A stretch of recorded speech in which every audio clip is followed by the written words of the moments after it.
Hi, this is Dr. Harriet Hansell, and I'll be presenting my approach to functional medicine. I went to UNC Chapel Hill for medical school, graduated in 2003, and went on to residency at Duke Family Medicine. I received my acupuncture training while a resident and served as a chief resident at Duke Family Medicine, graduating in 2006. I worked for 4 years at a Duke Family Medicine clinic and moved on to a UNC clinic in Raleigh where I did acupuncture and internal medicine for 6 years. It was after about 14 years of primary care that I started the Hansell Center for Functional Medicine in 2017. I'm a current CrossFit Level 1 and 2 trainer, and I compete locally in CrossFit tournaments. Why we need to think outside of the box is that our country's current statistics are not very good. 93% of Americans are metabolically unstable, meaning that this increases their risk of diabetes, cardiovascular disease, cancer, and poor outcomes from different infections. Over 74% of adults are overweight or obese, and 36% of children are. Autoimmune diseases have almost doubled in the last 3 decades, and currently the autism rates are 1 in 36 children have it, and in 1994, when I graduated high school, it was about 1 in 1,000. Early onset cancers have increased by 79% in the last 3 decades, and the American Cancer Society states that 40% of people will have invasive cancer in their lifetime. The U.S. comprises 4.25% of the world's population, yet we are 70% of the worldwide pharmaceutical profits. We rank last for healthcare among the wealthiest nations, yet we spend double on our healthcare. Cuba even has a lower infant mortality rate and longer life expectancy rate. So we believe in the wellness bubble, and the foundations that it includes are nutrition, exercise, mental health, sleep, and detox. We believe this promotes health, and you can actually anti-age and age better. So we believe in health span and not just lifespan. So you'll see the chronological age of me at 26, 36, and 46, and we believe in optimization. So there are some anti-aging studies out there where Dr. Kara Fitzgerald actually wrote a book called Younger You, where it was an 8-week program that consisted of lifestyle changes to see what could be done about biologic versus chronological age. And so this program consisted of nutrient-rich foods. It included avoiding environmental toxins, 30 minutes of exercise 5 days a week, 10 minutes of mindfulness twice a day, along with community connections, 7 hours of sleep nightly, and intermittent fasting or time-controlled eating to activate cell repair. So the results after 8 weeks showed that men aged 50 to 75 lowered their biologic age by 3.42 years and women by 4 years based on true age testing. Our nutrition plan includes a whole food-based diet. You want to eat nutrient-rich foods that are less toxin exposed. So that would be pastured, grass-fed, wild-caught, and organic. You can refer to the EWG.org's Clean 15 and Dirty Dozen. We also believe in organ meats and whole organism eating. You should avoid regular addition of fast food, soda, fruit juices, and refined processed foods, and that includes crackers, wraps, pasta, bread, pastries, desserts, and cookies. We improve our microbiome by eating pre- and probiotics as listed. We prioritize our protein, focusing on at least 0.8 to 1 grams of protein per ideal body weight, or at least looking at 30 grams per meal. We believe in whole food-based carbs like fruits, but not dried fruits or juices, potatoes, sweet potato, squash, zucchini, legumes, rice, and organic soy.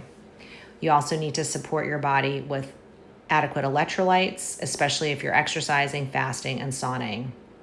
And you want to avoid regular use of seed oils such as canola, soy, or corn. Those are the majority of the oils that are used out in restaurants.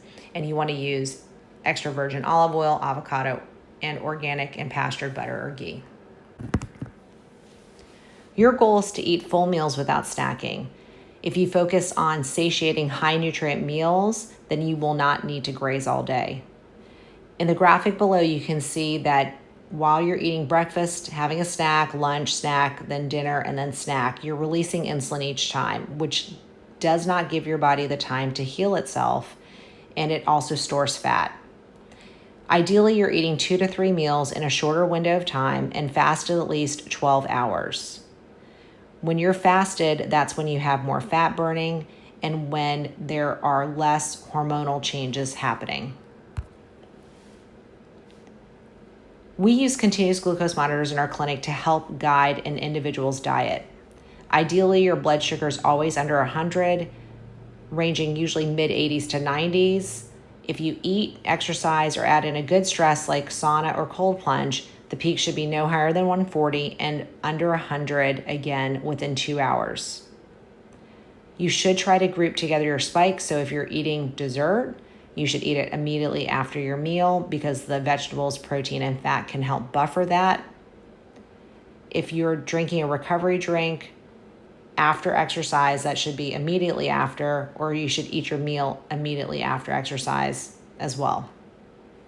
0-calorie mints, gum, and drinks that taste sweet, bitter, tart can actually produce an insulin response. So if you look at this graphic, this is my blood sugar when I had a flavored Relight. So that's flavored with stevia, so 0-calorie, 0 protein, and 0 carb.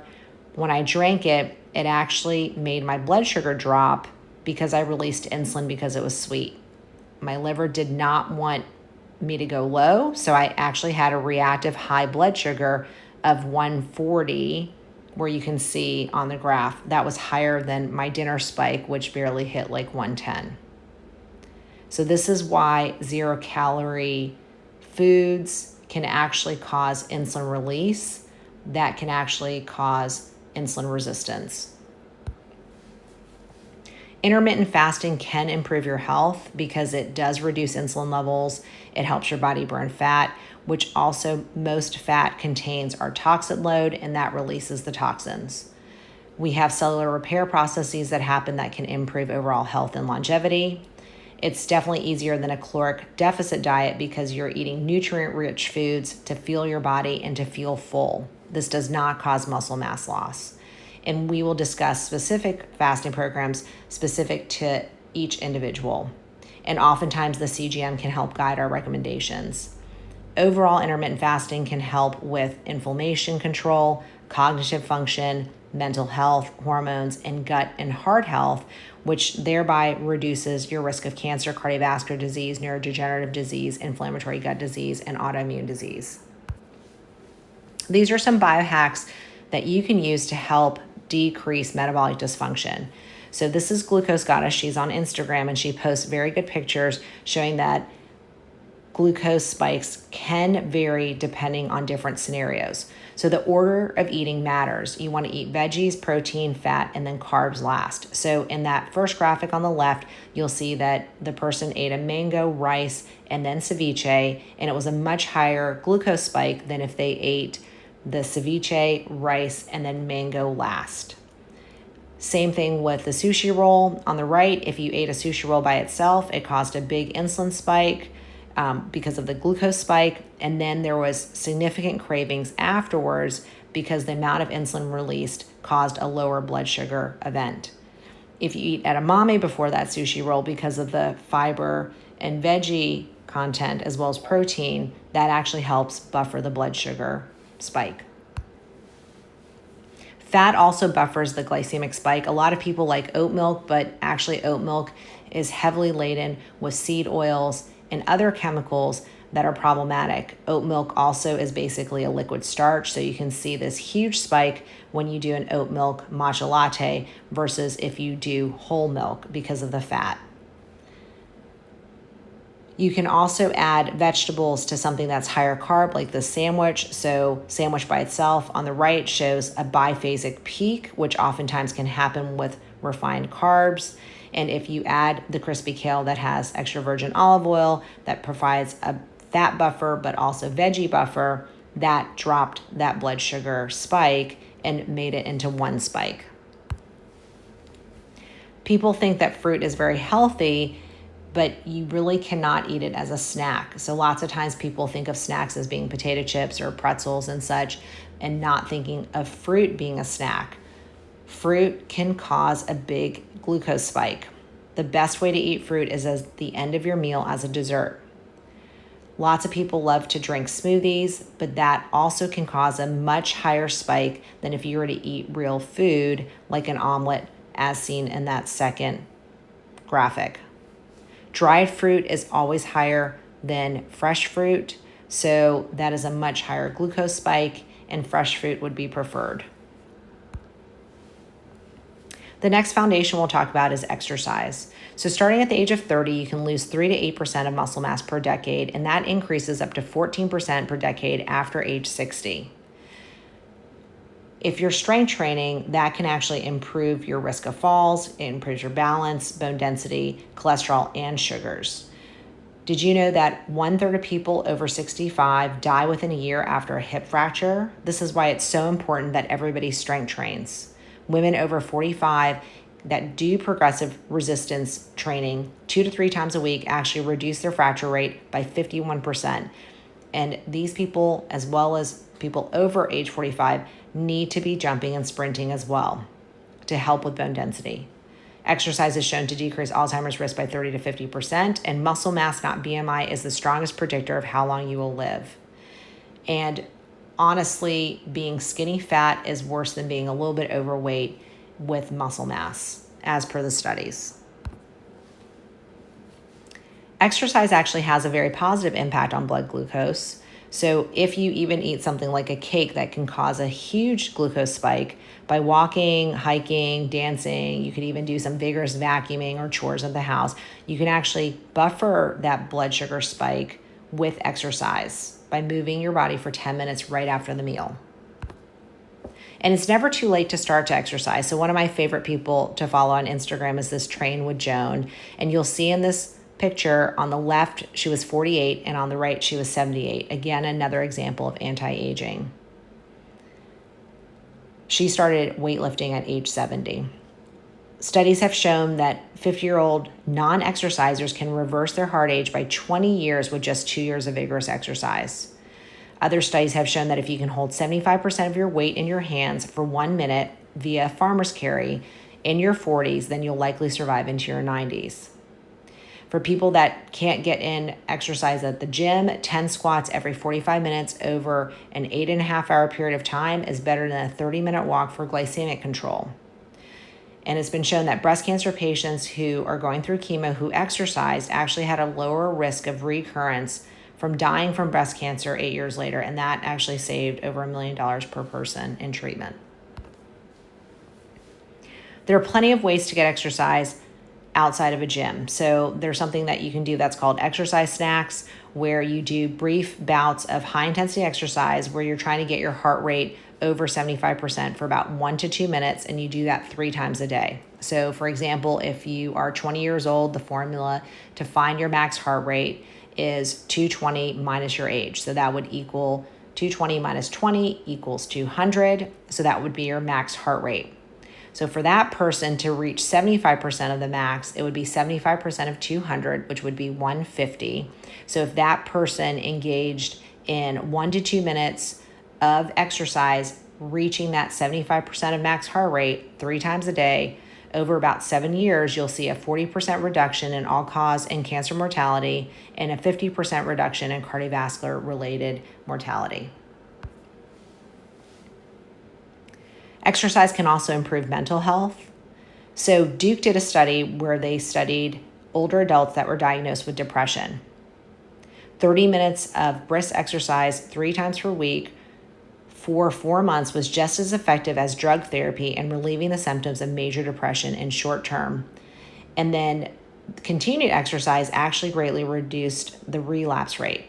What was interesting is 6 months after that study was completed, they followed back up the groups, and 8% relapse happened in the exercise-only group, 31% in the exercise plus drug group, and 38% relapse in the drug-only group. So the exercise-only group did the best, even compared to the ones that incorporated with the drugs. So as we talk about how to nurture our mental health, there are a lot of different ways that you can do this. So we've already talked about exercise. Community is very important in a sense of purpose. I don't care if you're 2 years old or 82 years old. Everybody wants to feel like they are a part of a community and that they can help their community.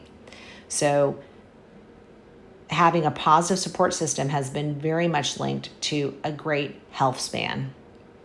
There are techniques to help lower stress, like diaphragmatic breathing, tapping, therapy addressing past trauma. You can also activate your vagus nerve through different devices like gamma core or using humming, singing, gargling, and healing sounds. There have been plenty of studies showing that forest bathing, grounding, and beach walking can actually help with lowering stress levels as well. Other things that we incorporate obviously are diet, but supplements, bioidentical hormone replacement therapy, Reiki, acupuncture, red light, sauna, cold plunge, and music therapy. We know that all of those can help improve your mood. How you diaphragmatic breathe is you do a 5.5 second inhale and a 5.5 second exhale, but we ideally do this all through our nose.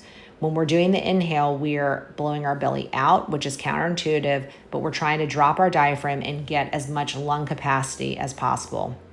Onto the exhale, again through the nose, you're going to suck your belly in and you're moving that diaphragm up and you're trying to get all that air out. And this has been shown to help with activating the parasympathetic system, which counteracts that fight or flight system. If you actually breathe through your nose during exercise, it can improve your stamina and endurance as well. So mental health has impact on our blood sugar, as we know that cortisol, when it gets released, can actually cause blood sugar increases. So in this graphic, you can see this person was in a stressful meeting. They didn't eat anything, but their blood glucose went up and insulin released. So then their blood sugar dropped and then they had cravings. This is why some people stress eat. If you go to a regular meeting where your mood is even, no blood glucose spikes happen.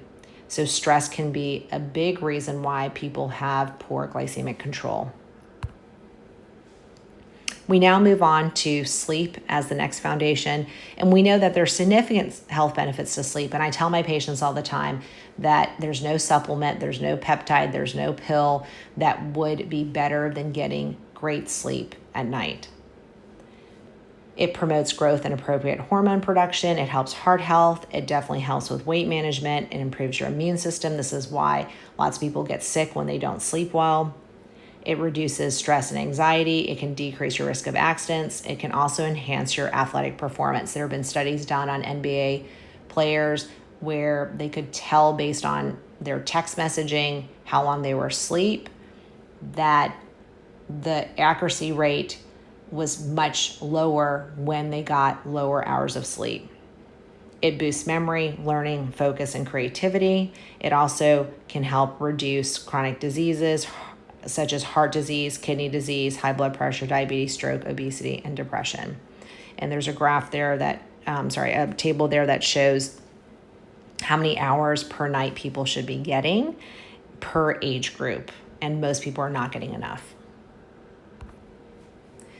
So when we talk about optimal sleep scores, sometimes people bring in their aura data. So this would be a picture of somebody's aura data, which shows an optimal sleep score. So the goal is to sleep over 7 hours at night. Your deep sleep should comprise at least 13%, as that cuts inflammation.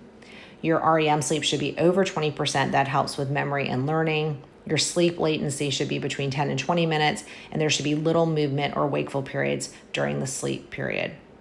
And you can see based on this aura result, it breaks down awake, REM, light, and deep sleep so that you can see what your percentages are. This is helpful for some patients as they're trying to improve their sleep scores.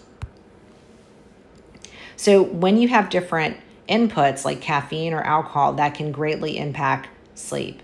So in this case on the left, caffeine did not affect the onset of sleep, but it did affect the ability to stay asleep for this person. And you'll see that the REM sleep was actually okay, but the deep sleep percentage was greatly decreased. For alcohol intake, that across the board affected the efficiency, the restfulness, the REM sleep, and the deep sleep, causing a significant impact on their overall sleep percentages. Other things that you can do to help improve sleep. So we've already discussed that caffeine can impact poor sleep. Alcohol can clearly impact good sleep. But stimulants like ADHD medications can also affect sleep. If you exercise too late in the day, that can also cause issues with getting to sleep or staying asleep.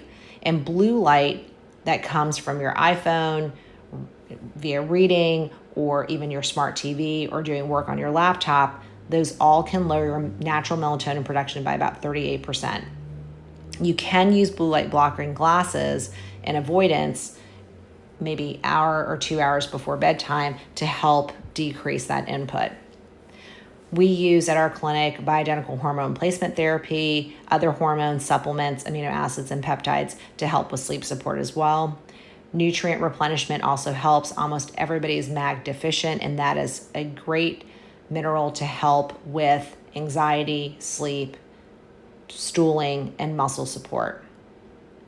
If you have shifts in your blood sugar where you are getting low blood sugars, that can also cause you to wake up. So again, that's why we discuss the different biohacks for better glucose control.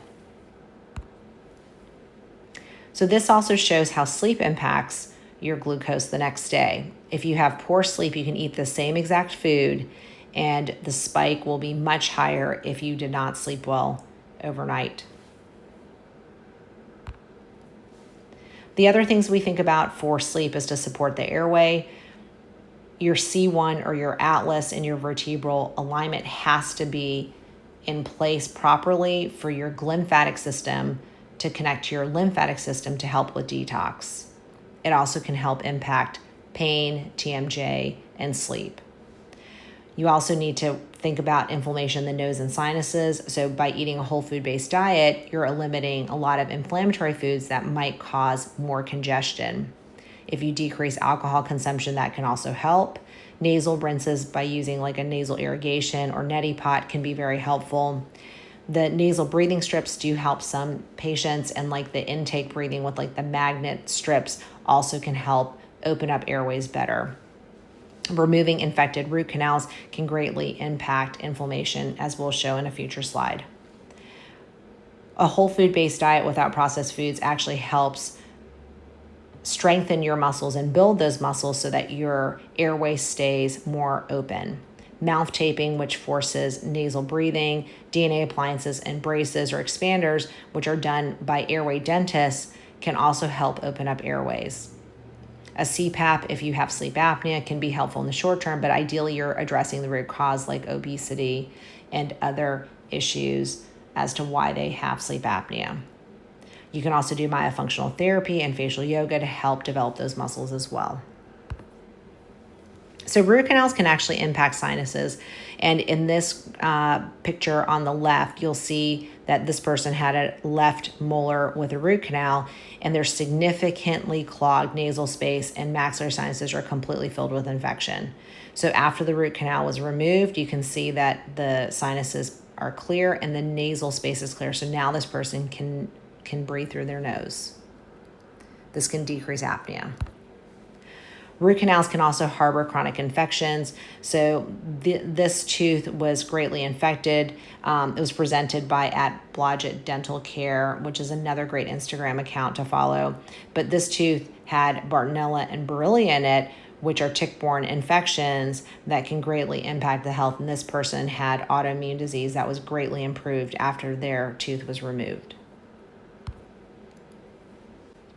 The next foundation is detox.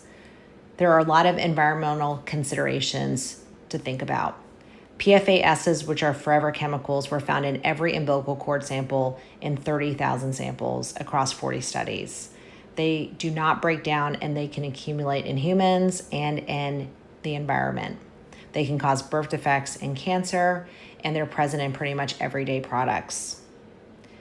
Another source of toxins is radiation, which can increase your risk of cancer, cardiovascular risk, and endocrine disruption. This can come from radiologic imaging, cell phones, your Wi-Fi, AirPods. Water oftentimes can have radioactive elements. Radon in homes and airplane flights and airport scanners are also sources of radiation.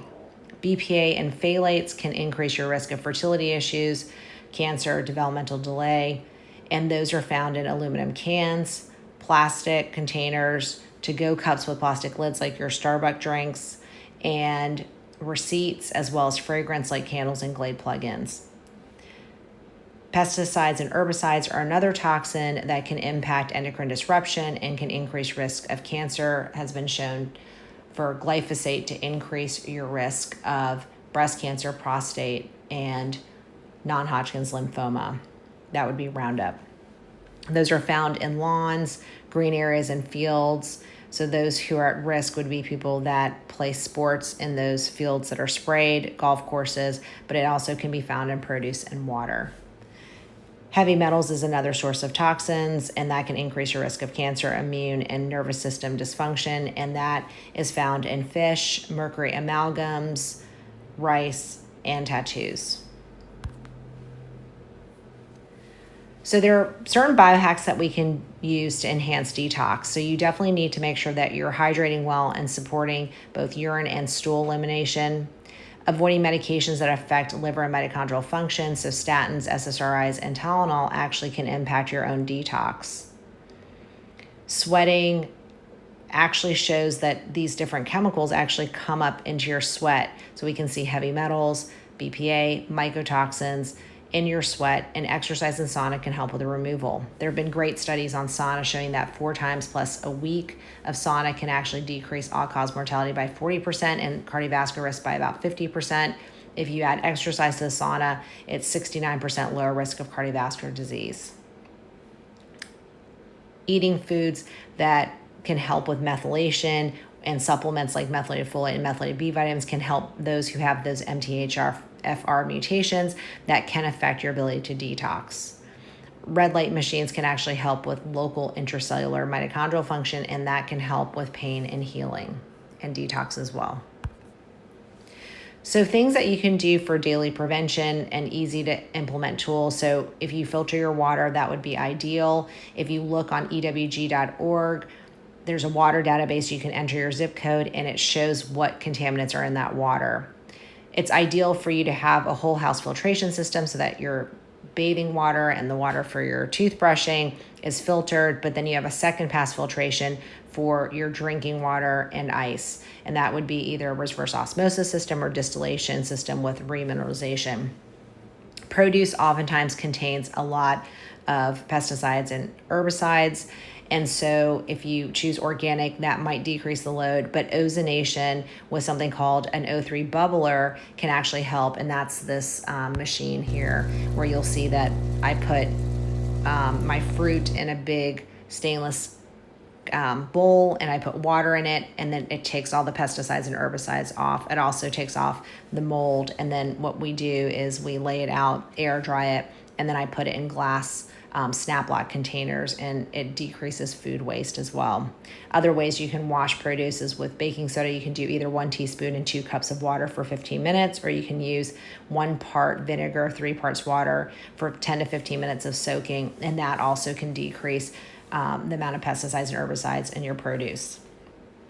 You want to think about food storage, so avoiding cans, plastics, and especially microwave and plastic and styrofoam containers, as those are great sources of chemicals in your food. I actually don't use the microwave very much. We like to reheat on the stove or in a toaster oven or the regular oven. You also need to think about air quality. There are great air filters that provide HEPA filtration for both mold and VOCs. My favorite is probably the Austin air filter. That you can also have clean HVAC filters that you regularly change every quarter.